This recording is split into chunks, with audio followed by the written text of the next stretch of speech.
Hey guys, Flying Scorpion here, and this is a video for Evolve, and it's been a long time since I've made a video for Evolve, and what we're going to do is we're going to talk a bit about Gorgon here. So I decided to jump back into the game when I saw that Gorgon was released and play a few matches as her. I lost every match that I played as Gorgon, and then I played 2 matches as Wraith, and I won both matches as Wraith, and that makes sense because I played Wraith the most before I stopped playing altogether.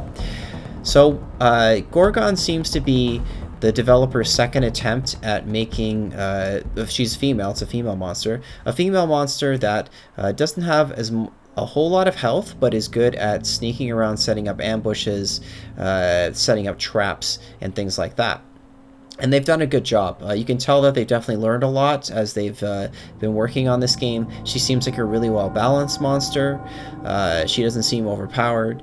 I'm not quite sure how effective she is at power relay fights. I think that she really relies on the element of surprise or mistakes on the hunter team in order to win. But, you know, I haven't played a whole heck of a lot with her, and it's still kind of the early stages, but we'll see how things go later on. So yeah, let's talk about her abilities. So Web Snare, slows down the hunters. It slows down their jetpack by like 50%. It seems to slow down the movement speed of wildlife. Now, if I recall correctly on the forums, it sounds like they made it so that this ability doesn't affect the walking speed or the running speed of the hunter players, just the jetpack, but I could be wrong about that. Okay, so Spider Trap's the ability that most of the hunters are talking about as being annoying or overpowered. It's not overpowered, there's counterplay to it. You just shoot at the dang thing and it goes away, and you can totally avoid it. You know, jetpack up in the air, the thing's not going to grab you up in the air, or just move around it. So anyways, Acid Spit does good damage over time, but they really have to stay in the acid in order for this to work. And this is where it's good to bait the hunters to fight you in a kind of an enclosed area where they can't really move around a whole heck of a lot. You web them, then you Acid Spit on the floor, and then they're sort of forced to either burn all of their jetpack fuel, or if they've already burned some of their jetpack fuel, just to kind of stand in the acid or run out of the area and separate from the team or whatever. So that's kind of a situation where you want to use those abilities. Mimic is a really cool ability. It really is. So it does huge burst damage. It's similar to Rock Throw in terms of how much burst damage it does. You can use Mimic to create footprints that go out a long distance. You can also use your traversal while you're in Mimic mode, and you can have the Mimic cross great distances very quickly. You can also use the Mimic as the traversal to slingshot yourself into enemy teams like this and burst on the top of them.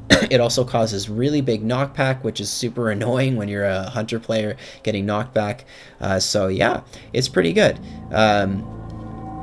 It will get shot down very fast if you just use it in combat and bum rush the opponents, especially if you're coming straight at them from a great distance. They will blow it up before it gets to you. So I think it's best to use it around a corner, like where they're coming towards you, and then you come around the corner and blow up in their face. Like that sort of situation is a good time to use it.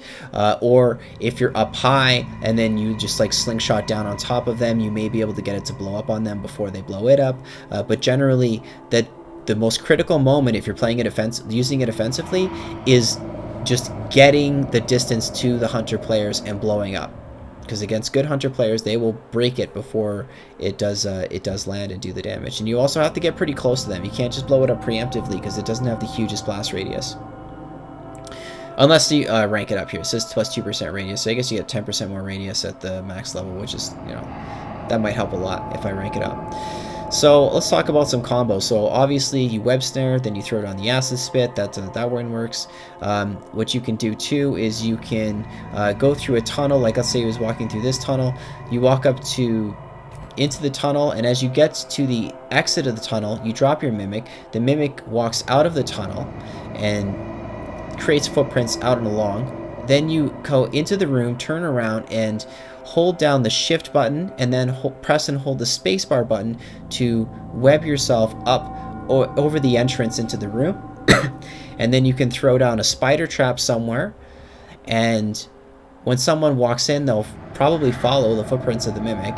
They may get eaten by a spider, You can then throw acid spit down on the area so they take more damage, or you can wait for someone to run in there, the second player, and then pounce down on top of them, and you get nice impact damage. The higher, from what I understand, the higher up on the wall you are, the more impact damage you have when you land on top of somebody, and you immediately go into like a sneak attack. It's like a pounce. So it works pretty good. That's it's very well done. It's good for killing somebody that separates from the team. So yeah, I liked playing as this monster. I think it's really cool. I like the damage over time thing. But I'm going to talk about something else now that I think is really more important than Gorgon, and it's the matchmaking system. I think that this is like the single most important thing that needs to be talked about for Evolve and for the health of the game. So I stopped playing, and I'll tell you my story, okay? I was a pretty good Wraith player. I don't know if I am anymore. But I was decently skilled before I stopped playing. And how skilled was I? When I was playing my evaluation matches, I played, I don't know, like 4 or 5 evaluation matches as Wraith, and then I stopped because it was taking a long time for me to get into matches, and I was still doing the evaluation matches. Then I switched over to playing as Behemoth, and I lost 3 games as Behemoth. Or maybe I won. I think I won 1. Yeah, I lost 1 match as Behemoth, and then I won 2 matches as Behemoth. But I looked at the players that I lost to as Behemoth, and one of them was a gold level player after he finished his matchmaking. After he finished his evaluations, if I recall correctly. So, anyways. But I don't need to, like, stroke my dick in front of you guys or anything like that. I'm just trying to say that I was a relatively competent Wraith player. And I got to the point where matchmaking took a really long time. And I decided to tank my standings intentionally. So I just lost a whole bunch of matches to get myself back down to Bronze Destroyer League. I also talked with the guy who was the #1 Wraith player in the world on the ranking system before they released Hunt 2.0, and he did the same thing too. He made himself a Bronze Destroyer so you didn't have to wait a long time for matches. Now, so you got 2 decisions here.